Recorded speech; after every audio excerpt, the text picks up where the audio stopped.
Greetings, everyone. Welcome to another Clear Mountain interview.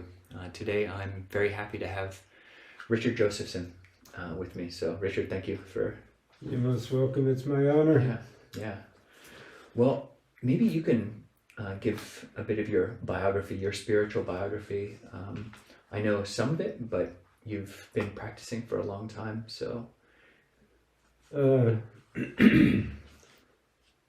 I'll make this brief because I tend to be long-winded on... I had a natural interest in spirituality since I was probably 12 or 13.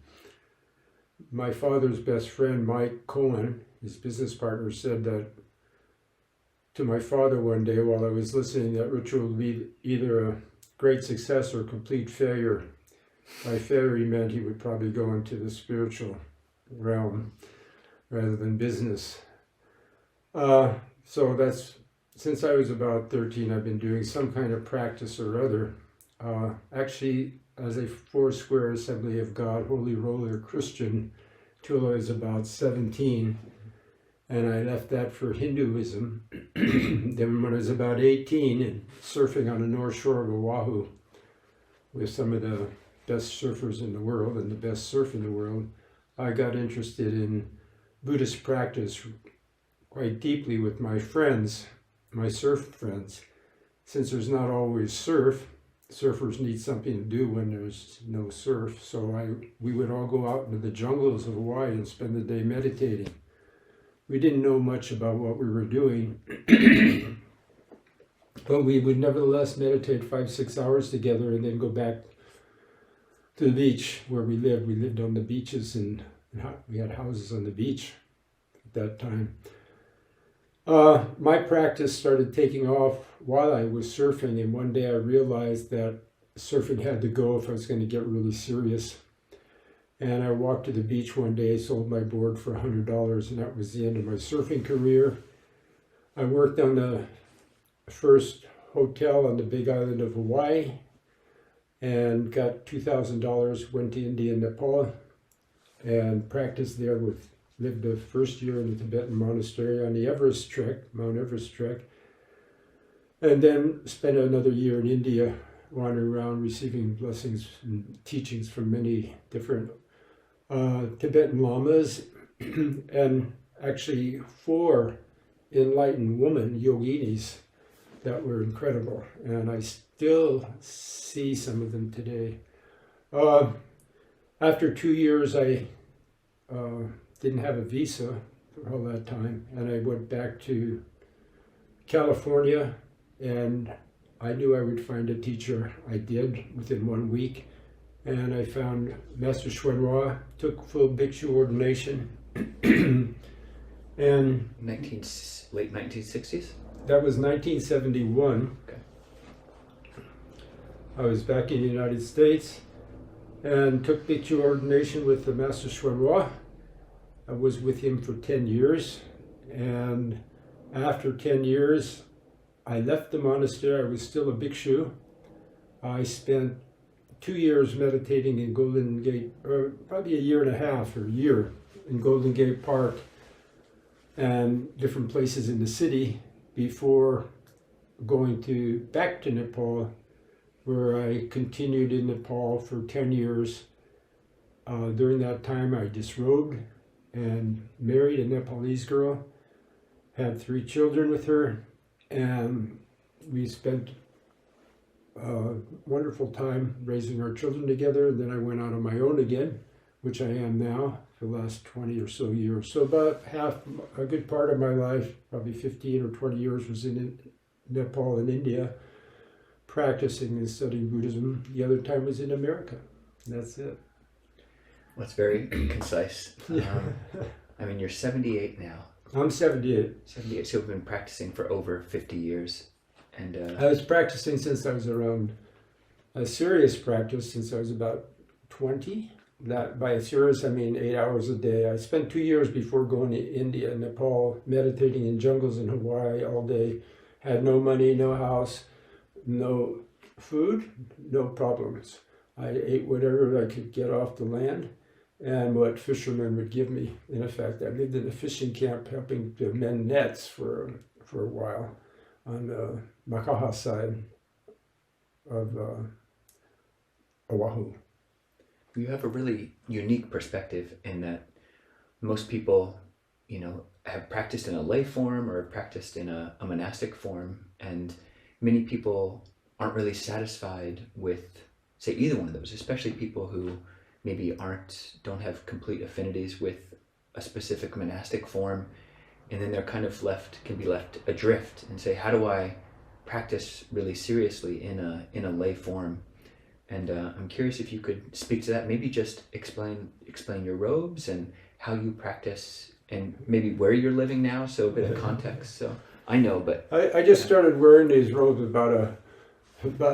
this is, by the way, not a monk robe. I would never do that. I even have a shawl that I wear sometimes, and I'm very careful to cover both shoulders so people don't think I'm a monk. Because if you're impersonating a monk, it's a very, very big offense. And I would never do that.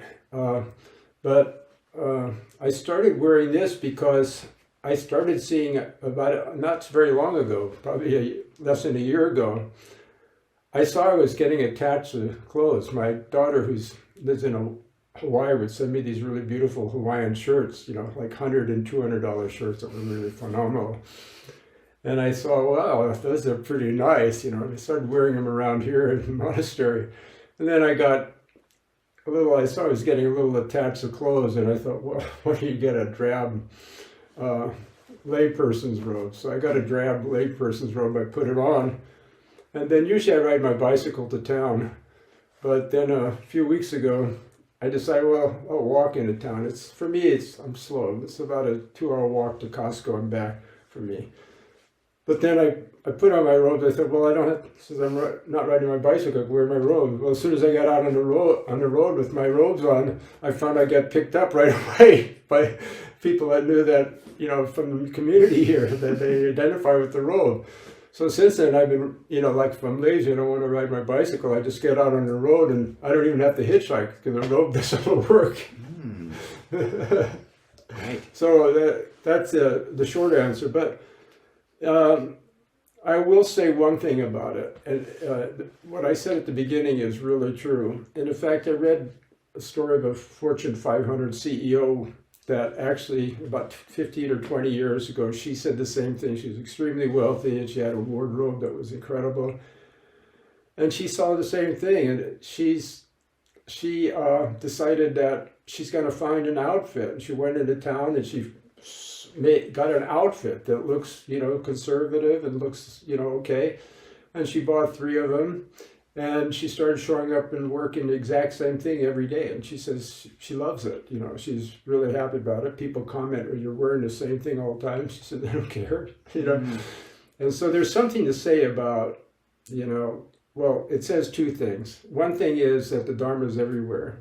Here's a woman that's practicing non-attachment to things that probably never connected it with Dharma. And the second thing is that it's convenient. You don't have to worry about what you're going to wear. Yeah, so that's clothing. And another material requisite is lodging. So people can't tell by the wall, but actually we are at City of 10,000 Buddhas. Yeah. And, could you talk about how your living situation? So you lived here as a monk, and then you've been back here now for maybe I've been back here 6 years. Okay. And, well, it'll be 6 years this September. And since I left in 1982, I've been back occasionally. During my life in Nepal and India, I would come, whenever I came to the United States every couple of years, I would visit here for a couple of weeks or so.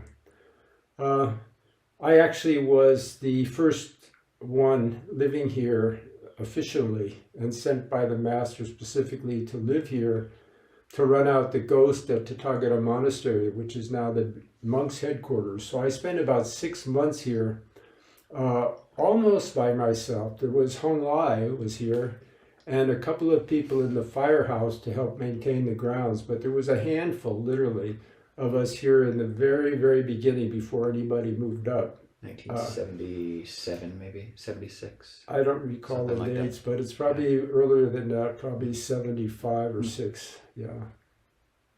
Wow, and so running out the ghost, so people might not know this, but I mean, Tathagata Monastery used to be... The Tathagata Monastery was for the criminally insane. When it was a mental health... yeah. The city of 10,000 Buddhas was owned by the state of California. The state of California at the time had 2 mental institutions. One was Camarillo and one was the Mendocino State Mental Hospital, which is this place where we're at now. And at some point, the state couldn't afford to run 2 mental institutions. It ran out of money. So they sold this place, these grounds, to a vineyardier, Beckstoffer. Beckstoffer called in the #1 wreckers in the United States to destroy this place so he could plant grapes. Chicago Wrecking came out here and they checked all the buildings and they said it's basically cannot be blown up or destroyed unless you dropped an atomic bomb on it or something, because it was all built with a kind of mix of cement and extra strong rebar that it was unfeasible to blow it up. It could be done, but you know, it would be extraordinarily expensive. So Beckstoffer put it back on the market. We bought it from Beckstoffer. We signed the papers. Actually, I was there with one of 4 people with Sherfu when we signed the papers with Beckstoffer, his attorney, and Sherfu. And I don't recall the date, but I have the photograph. I'll send that photograph to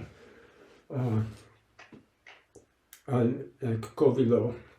And maybe we include it in the video, the signing of this place. Yeah, that would be great. Yeah. Yeah, so what made you decide to come back? I mean, your children are all older, they're all adults now, so... The idea of coming back, you know, it really never occurred to me because it's never occurred to me to become a monk. I know some people agonize over becoming a monk and agonize over leaving, but I did both pretty much without thinking about it at all. For me, it was very natural. I had raised my children with my wife, and I bought her a home in Cathedral City, and I had already earned a lot of money trading stocks and lost a lot of money.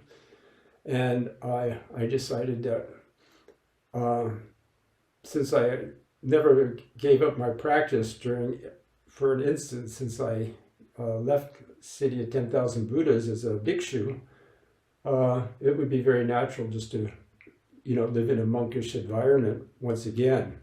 So that's why I'm here. And I would say that in passing that if you keep your practice up, and I have a very close friend who's the most skilled meditator I know, and a disciple of the Master also, who left here after 7 years and went to Harvard, graduated from Harvard Law School, and became an attorney. He also continued his practice that he had as a monk throughout his life. And he's 1 or 2 years older than I am. His name is Hung Shou, Fred Clare, he's in New York. And we still talk about practice regularly because some of the nuances of practice we both discuss and try to enlarge our understanding when we talk to each other.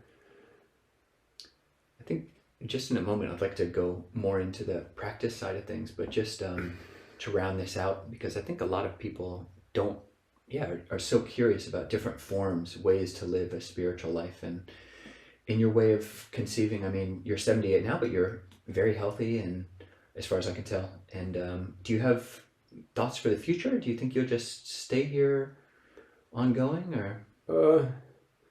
Thoughts of the future. When you get 78, you don't have too many thoughts of the future. Okay. My friend jokes he doesn't buy extended warranties anymore.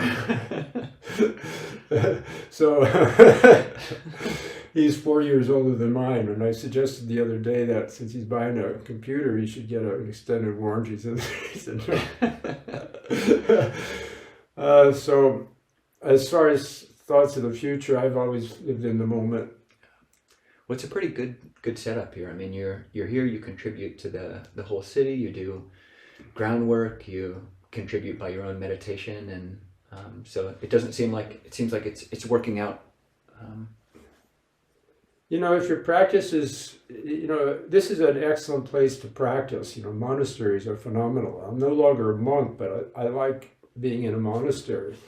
If you're doing a lot of practice, it's, you kind of get into the vibe of being in a monastery and supported by everybody else. The fact that, thoughts have wings. Everybody here in this monastery is here because they want to understand the nature of their own mind better. They want to end ignorance.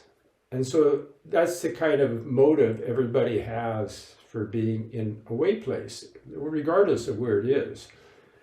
The rules here happen to be very strict regarding men and women are on one side, men on the other side of the property. It's a 440 immediate acres and many acres beyond that, but it has a kind of a strict, no-nonsense atmosphere about it. Of course, no smoking, drinking, or anything like that on the grounds, and no mixing. No casual talks with, picnics with members of the opposite sex or something like that.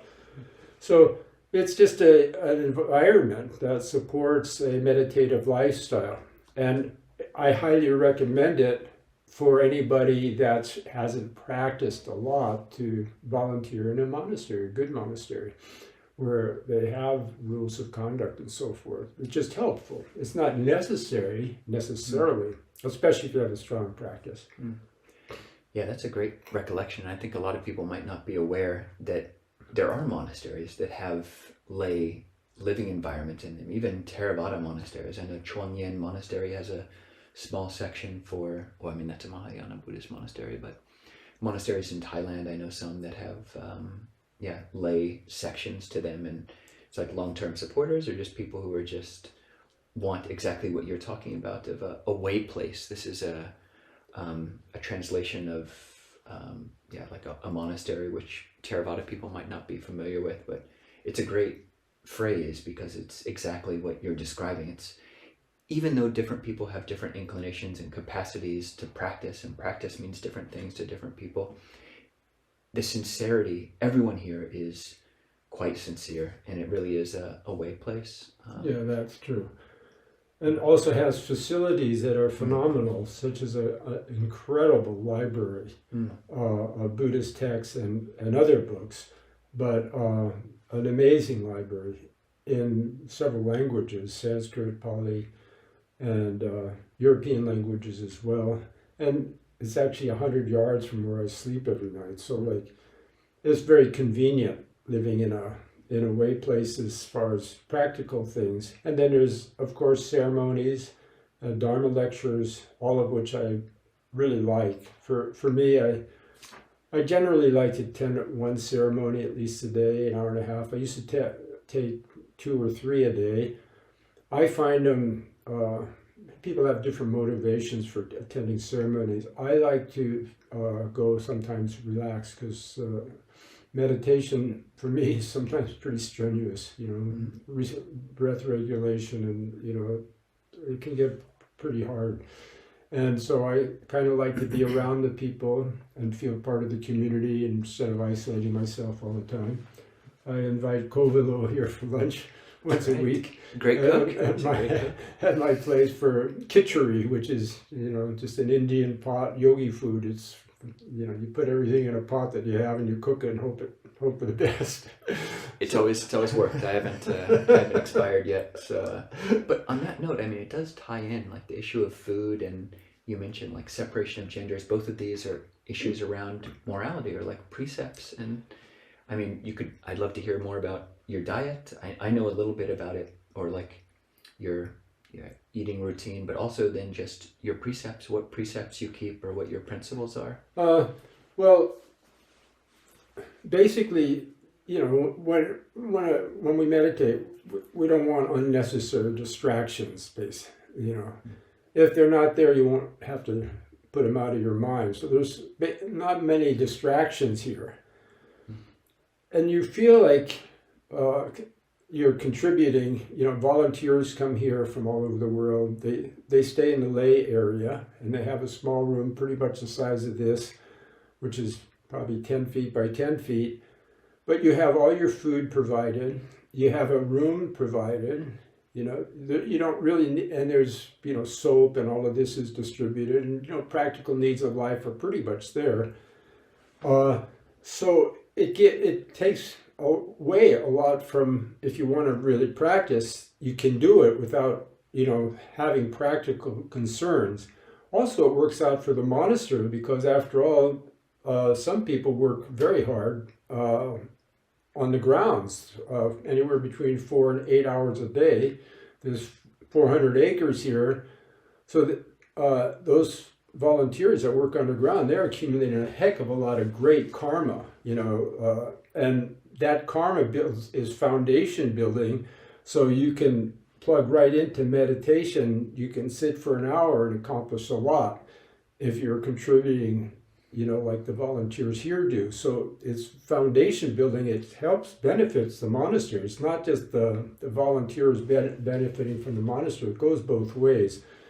And that's very, very important for, individual self-esteem for one thing, and then practical things. There's 400 acres here of buildings and stuff that have to be maintained. It's a lot for people to do. And so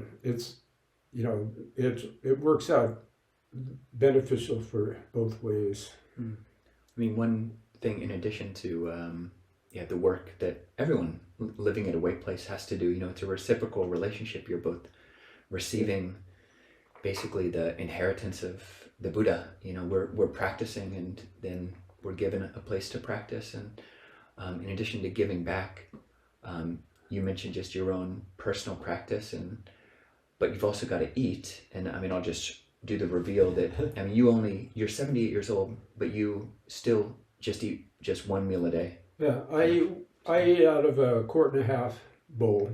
It's a corning bowl, so there's a little measuring on the bottom of it. It tells me how much. I noticed the other day I'm eating a 1.5 quart. I used to eat a lot more than that. Sometimes 3 times. The master, when he was alive, he commented on my food more than once. I'll tell you a funny incident and leave it at that. But one time I had like a pot like this big, literally full of food. It's a big pot.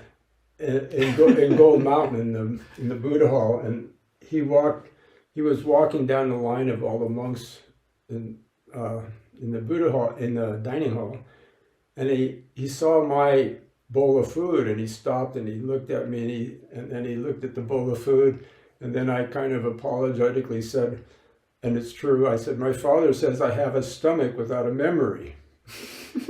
And then the master didn't say anything. He turned and he walked away. And then, typical Chan master style, he walked back and he looked at me and then he said, why do you remember to eat? Wow. So he turned the phrase completely around, And of course, there's no answer. Often there wasn't an answer for things that Shifu said. As far as food goes, as a layperson, I've gone on a lot of diets, which I won't go into, but mono diets and stuff. Even before I became a monk, I've done extended fast and mono diets and you name it. But as a layperson, after leaving here, I was still eating once a day for about 10 or 15, probably 15 years. And then I went back to eating 3 times a day for another 15 years. And then I was at a fellow disciple, Hung Chong's monastery in Los Angeles, who's one of the master's most gifted disciples. He's still a monk to this day. That's the one who inherited stillness flowing, by the way. Oh yeah. And right. he's so happy about it. Oh, And so we were all eating together, and he had about 20 people. Often people go over to his house, disciples will go there. And I was sitting next to him, and he was eating his food, his daily meal, and he was eating once a day, but none of his disciples were. But that was about 8 or 10 years ago, and I decided right there while I was eating with him that I'd eat once a day again. So I'm not committed to it, but I've been eating once a day now for probably about 10 years.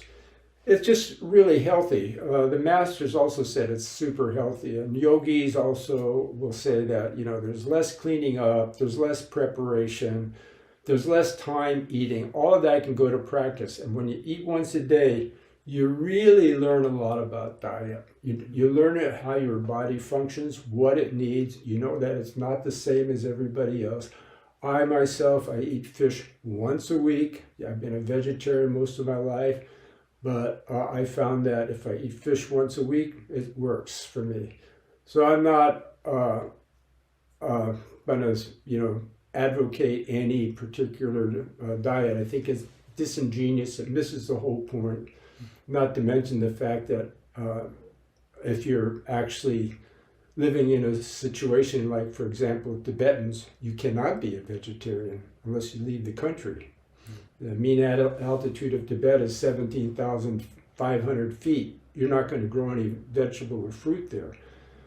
And so Tibetans were pretty much forced to, eat meat. It's as simple as that, to live. But on the side of the vegetarians, I would say one of the greatest masters of all time in the Tibetan tradition, Chan School of Buddhism. He passed away a few years back, 5 or 6 years back, at 110. He launched a drive for becoming vegetarian in all Tibetan monasteries. He's the one that turned Bodh Gaya into the vegetarian, all no meat way place, and Sarnath too. And you cannot find meat in that place. I think that's great, but I also think that there's something to be said about when food is offered to you with a good heart. Like when I was living in Nepal, Nepalese would prepare food for me when I was a vegetarian, and I could not say, oh, I'm not going to eat it because I'm a vegetarian. I've seen people do that, friends of mine do that, and I think it's really wrong, not to accept food that's offered in good faith, especially if they are not aware of you being a vegetarian and so forth. So, there's nothing in the scripture that's anywhere that says that one has to be a vegetarian. It's more important not to get angry. Richard, let's shift over into just meditation practice. I'd love to hear both like a history of your practice. I mean, you were here in this tradition, City of 10,000 Buddhas, Chinese Mahayana, and then you moved to Nepal and were practicing Tibetan Buddhism. And I'd just love to hear how that journey has been for you. Like what was your practice when you were here? What was it when you were in Nepal? What is it now? How has that changed? How is it the same? Well, Kovilo has asked me what my practice was when I was here, but my practice actually began 5 or 6 years before I got here. I think we have conditions from past lives that we plug into, and sometimes practice comes very naturally for people. For myself, I stumble around in Christianity, but in a very serious way. I actually was my training partner at Muscle Beach Weightlifting Club when I was not even out of high school was Ron Leadus, who was a famous bodybuilder, but he was also a preacher at the Pentecostal church. And so I spoken in tongues and got all into the Christianity thing in a big way. And then studied with some Hindu teachers, not studied with them, but studied Hinduism very deeply, enough to really get interested in Buddhism too, because they grew out of each other and continue to do so. And by the time I got here at this monastery, I had the good fortune of receiving excellent instruction every night for a whole year from Sangye Tenzin Lama. And we would talk, and he's a Nyingmapa Lama, and I lived in his monastery for 1 year in the Himalayas. And we discussed Dharma very deeply, so I learned a lot from him. He's actually my first teacher, and he's the one who sent me bundled up with some offerings of butter and a kata to meet Trulshik Rinpoche, which was about a 5-hour walk from his monastery. And I didn't know it at the time, but he was the head of the Nyingmapa lineage, and he was until he died. And that was in 1970 or so, or 69, that I visited him. And that, unbeknownst to me at the time, was going to be a friendship and a discipleship that would last throughout my life, and visit with frequent visits and a big influence on me. So after that, I spent a year in India receiving other teachings from Hindu masters, Satya Sai Baba, and living in Calcutta also for 6 months, visiting temples almost every day. So when I came here, I had a very diverse background. I just did what I was doing all along. In fact, I didn't know it at the time. I thought nobody liked me at Gold Mountain when I first stayed there, because I just walked in the door and I stayed. I asked if I could stay, and they said yes, and I just started meditating. I didn't talk to anybody, and the master wasn't around for he was on tour. So for me, it was just a continuation of what I was doing all along. And like I said, I was bumping around, kind of like with, not really knowing what I was doing a good part of the time. And one of the great things about studying with like a great master like Shifu is, That's you Master can... Hua. What? That's Master Hua. Master Hua, Master Hsuan Hua, we call him Shifu, which means Revered Father. But the great thing is, like for me, from my own perspective and from what other people have said about me, that I have great faith, but I don't know what I'm doing half the time. So I heard quite a renowned master say that, told me that. But the point is that, we all have our strengths and weaknesses. Some people are so clever. Masters, Hsuan Hua, he said that some people are so clever that they outsmart themselves and they try and figure ways to practice less. Or some people might be strong on faith but weak on wisdom, and they just practice a whole lot, and they're like a bear going through the woods. They just put their head down and they go, and they don't worry about the saplings, whatever is in the way, they just go. And so I was kind of like that. And the good thing about being in a monastery and under a great teacher is that if you're like that, if you happen to be like that, have a strong drive to practice, but you don't know what you're doing, they get into your mind stream somehow, and they kind of like are a rudder on your ship, and they help you to get the correct view, because in practice, its motivation is everything. I mean, some people say, oh, I meditated 8 hours today or 10 hours, like I used to say. But I tell you, if you meditate well for a half hour, you can do more than you can for 8 hours.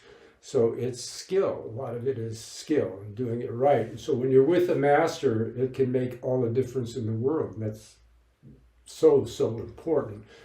If you're practicing without a teacher's guidance, it's not going to work. It just won't work. It can, if you're in a way place, it will work because the blessings are there, but on your own, it's almost impossible. To get like a little bit more context for that, like when you were practicing either with Sai Baba or Tsochim Rinpoche before you ordained, and then with Shifu, what was the object, or was that even secondary? Were you training in a type of awareness where the object wasn't even so important? What were the specifics of the practice? Yeah, believe it or not, I didn't know how to meditate at all at the beginning, so I just took a Psalm of David, one of the Psalms from the Bible, which is few lines. And I meditated on that for a whole year in Hawaii, all day, reciting it like a mantra. And I just used that. And then one day in India, I lived in a cave in the South Indian desert for a year, and I was still reciting that. And then that psalm was, "Be still and know I am God." It's a very famous psalm. And I just took that. I didn't know it at the time, but it turned out that that particular psalm was quite well known in India. When I got off my plane in Calcutta, there were billboards everywhere with that psalm on it. I couldn't, it was quite a remarkable confirmation in my heart that, being in India is going to go well. And it did. So when I was in the cave in South India above Satya Sai Baba's ashram, I was still reciting that psalm. And then one day I thought, well, why not recite it between each breath? And that led to a whole practice of learning how to practice pranayama, breath mastery. And so to this day, that was 1970 that happened, that I started integrating it into the breath. I always practice at least an hour dedicated breath mastery every day, and then I never practice ever a mantra without integrating it into the breath, integrating the breath into it. So the breath, the prana, is extremely important in practice. And I learned a lot of different mantras since then, and I have my own mantras I use, Sanskrit and Tibetan and Chinese, but at least half of the practice of any mantra should have to do with the breath. If you know how to use your breath, it's really a shortcut. Shortcake too. Cheesecake. Yeah, on that point, I've asked you before about this, but for many people, for myself, when I've been in places where we've been meditating 8+ hours a day, it really does actually becomes unpleasant for me, or it has in the past. And when I've asked you about that, you're keeping track of the time, and you've actually just talked about how pleasant it is. Could you say more about just, you mentioned that you've perhaps got like an affinity or like perhaps past life? Well, one time, Kovilo's question is kind of interesting because I have something to say about it. It's my own experience. When I was meditating in TM, Tagana Monastery here, I used to meditate anywhere between 8 and 12 hours a day. Minimum would be 8. And but I never had, like my friend Hung Shou in New York that has all the spiritual penetrations, and I talk to him, we talk about practice all the time, and quite frequently.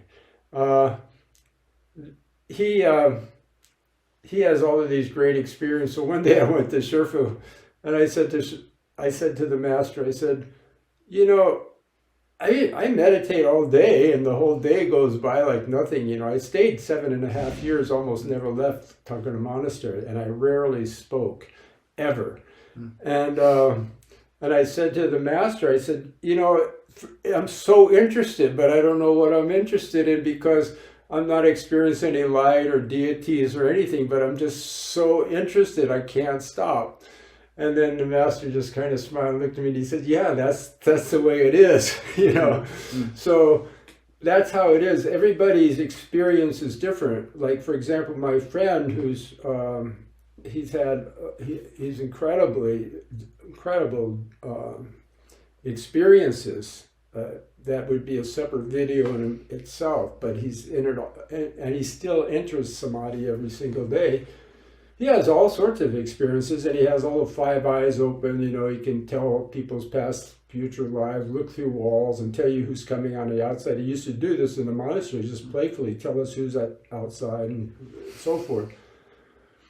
But when it comes to practice, there's no kind of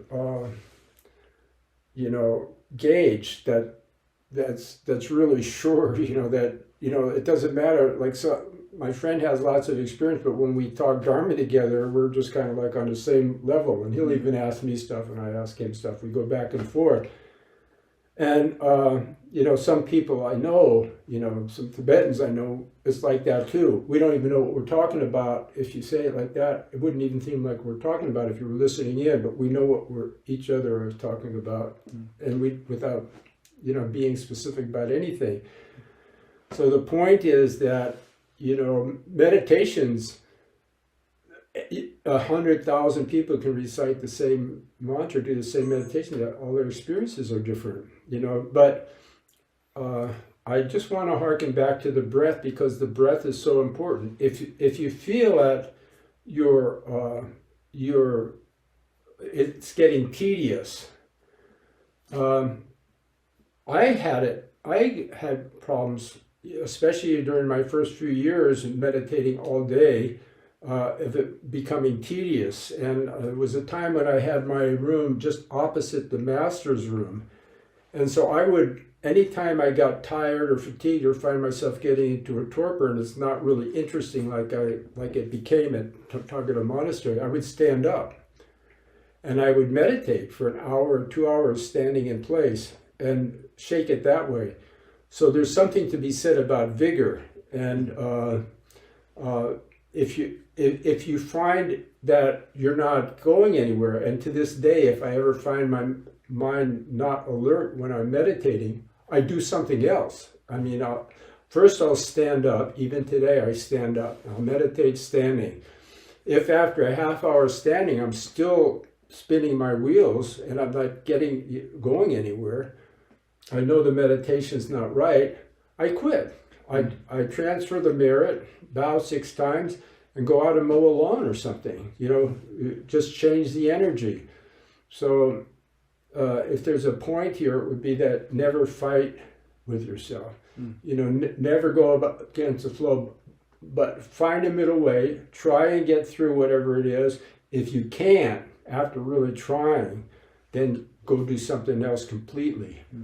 That's a great point. I mean, just a variation of practice. When I've had those periods of just being put in almost like a pressure cooker situation where you're given advice to just do sitting meditation or just focus on the breath and not really given an avenue for other ways of practice, that's when it can get tedious and even painful. But like as you're saying, knowing yourself well enough to know when you can shift positions or do something else around the monastery, and especially in a way place like this, there are so many different avenues for practice. I mean, there's ceremonies going on pretty much all day. As you say, you can go out and do some work. You could just stand up. And I'm curious just more about this faculty of interest. So for yourself, it just conditions are such that you've been able to kind of aim this interest faculty, whether it was the mantra, be still and know, which is presumably taking interest in the knowing, just being the knowing,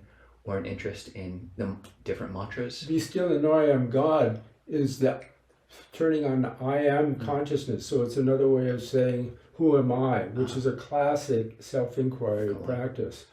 That would be a different topic, but self-inquiry, which is dialogue with oneself, and you'll find the first half of the Shrangamas is basically about that, but people don't seem to realize it that read that book. But it's basically learning how to have a dialogue with yourself, no matter how ridiculous you might sound to yourself, asking, who am I, until somehow the gears mesh and you can keep a dialogue going for an hour or 2 hours. That's the most powerful form of meditation. It beats mantras or anything else, visualizations, and self-inquiry is the most difficult, and it's the best kind of practice. Who am I? Who is being mindful of the Buddha?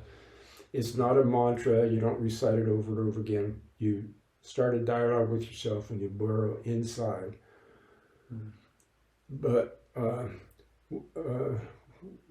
while I'm thinking of it, and ties in with Kovilo's question, one of the things that the master told me many times is never use force.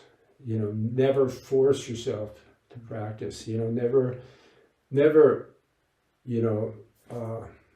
And in fact, in any kind of action, mowing the lawn or fixing a bicycle or anything, never use force. Shifu, like I used to love to clean, you know. And so sometimes Shifu would see me doing something that looks like I was working there. He says, don't use force, you know, figure a way to do things easy. So one of the great things about living with the Master Hsuan Hua is he was a great meditation teacher for seated meditation, but he was even better at just teaching people how to do simple things. Like if you're like it says in the Shantideva's Bodhisattva Charyavatara, if you're moving furniture around and it sounds noisy, you're doing it wrong. You know, you shouldn't be making a lot of noise. And like even now, if I engage in cleaning or something, which I really love to do as a pastime, it teaches mindfulness and a lot of things about physics and stuff like that. You can get interested. The master was really great at showing us how to really absorb the mind in ordinary affairs like dishwashing and things like that, cleaning the altar, anything, turning it into a meditation topic itself. And so for myself personally, I learned as much about meditation from the things that Shifu would do and come up and talk to me about, like real practical things like, you know, cleaning dishes or cleaning the toilets or something. And he'd show me a way of doing it I didn't think about and stuff. Or sometimes he'd just say something that you'd figure it out later what he meant.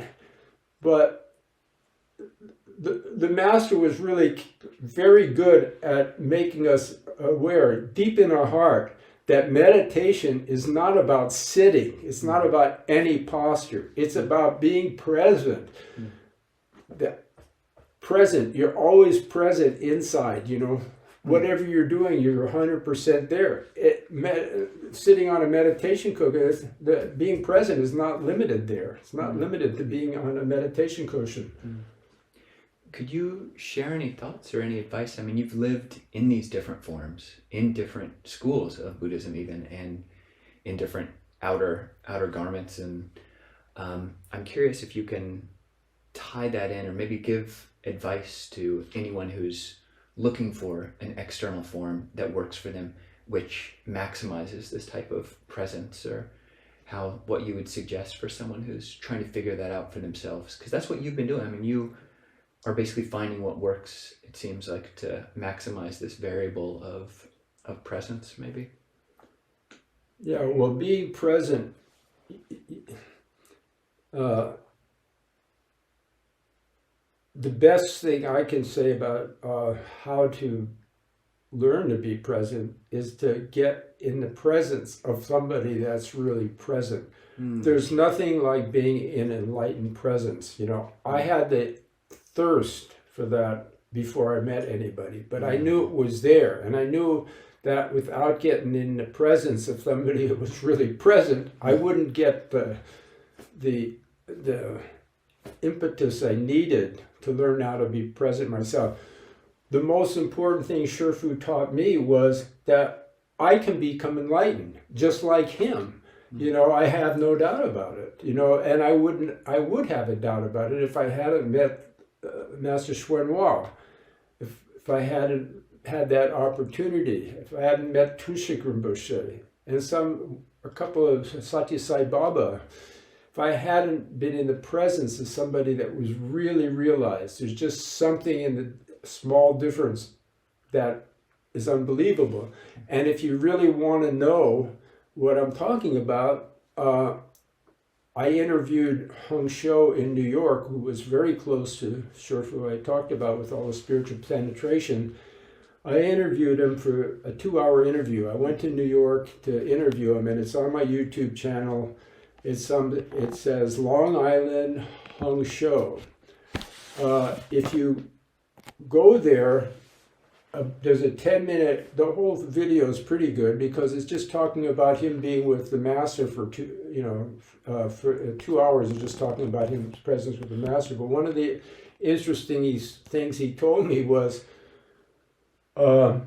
he said like one time he was sitting with Shifu and the master started cutting his fingernails.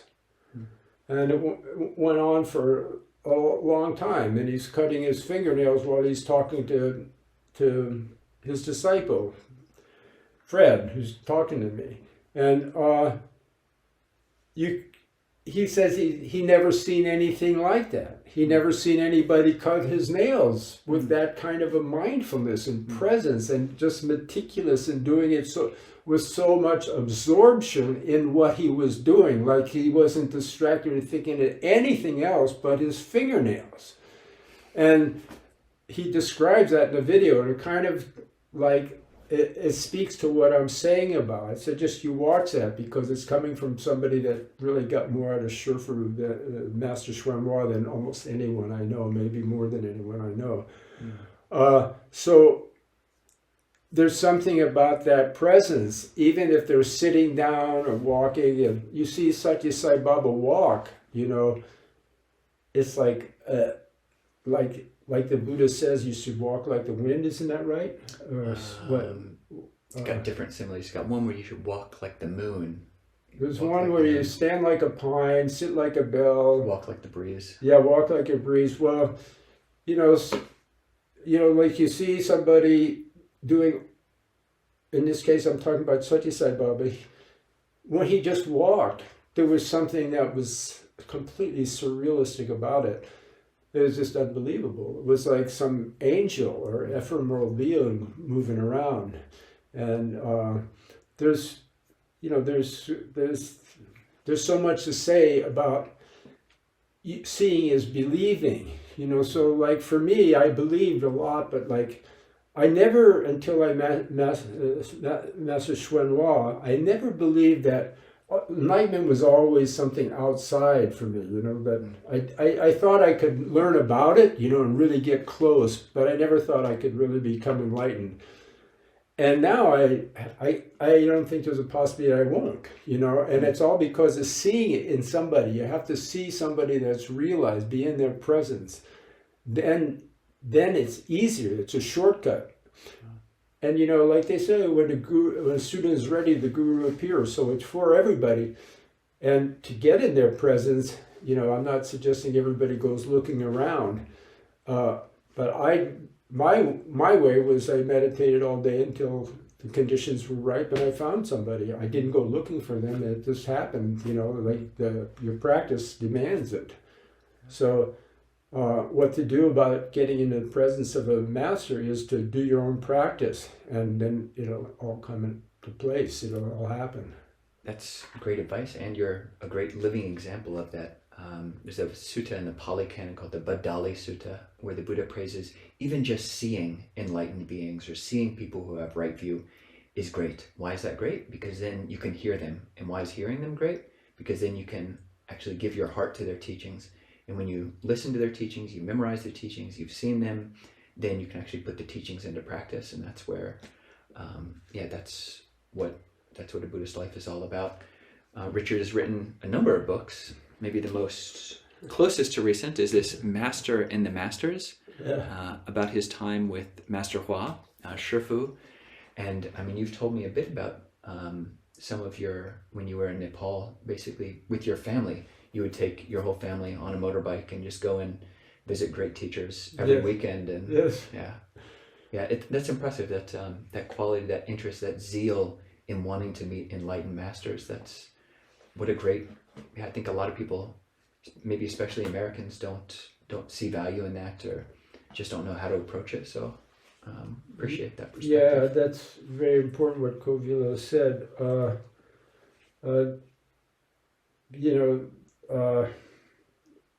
When I was, starting out, it was a lot more difficult. I had to go to India and Nepal. Whoever came to America, with very few exceptions, Muktananda, Yogananda, were a couple of exceptions, but there was a lot of frauds coming over in the late 60s, mid 60s. But nowadays, there are great teachers that are touring America. It travels a lot easier, and are phenomenal teachers that are teaching. and they teach on a regular basis in different places. So pay attention, sign up for different Dharma centers that you know are authentic, that you know are true, and the master is a great master, enlightened master from a long time lineage. Investigate the different places and teachers and get on their newsletters, and there is still a lot of baloney around, false teachers, and look in the background. Sure signs of something amiss is any kind of exorbitant prices for going to a teaching. Number one, it should all be, whatever the charge is, it should be voluntary. And, of course, the conduct of the teacher, which is very easy to find out nowadays. But there's a lot of really fine teachers that are touring, giving 3 or 4 day teachings here and there, reading transmissions, initiations of various sorts. And find them. You don't have to become a disciple, but at least go and listen and see the teaching and hear the teaching and practice it. Richard, well, thank you. Maybe we can close right there. Yeah, thank you very much. Yeah, this is a lot of fun. Yeah, all right. Well, there you have it, everybody. And I'll put some links in the show notes, but thank you very much, Richard. And you're welcome. maybe It's my I pleasure. think we'll have lunch again tomorrow. So, Okay, yeah. All right.